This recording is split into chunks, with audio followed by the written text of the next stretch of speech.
Neste momento eu gostaria que você curvasse a sua cabeça onde você está. E que nessa noite vocês não venham ouvir isso como somente uma apresentação, mas sim uma forma em que nós adoramos a Deus e exaltamos o nome dele. Que você venha abrir seu coração para que você possa receber aquilo que o Senhor quer passar através de nossas vidas. E que nessa noite você venha dar liberdade para que o Espírito Santo possa falar aquilo que o Senhor quer falar no coração de cada um.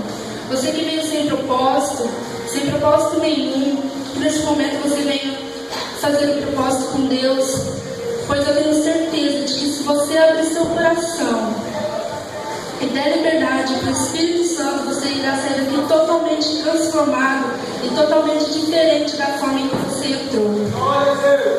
E nessa música ela fala que em meio às lutas, quando nós nos encontramos fracos, é quando o Senhor aperfeiçoa o poder dele.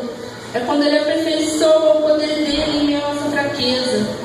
Então você que se encontra abatido, pensando em desistir, fraco, cansado, que você não venha desistir, pois o Senhor não desistiu de você.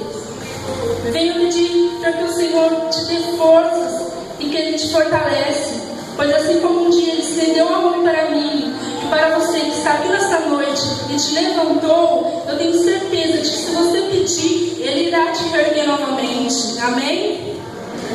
Então receba essa ministração nesta noite.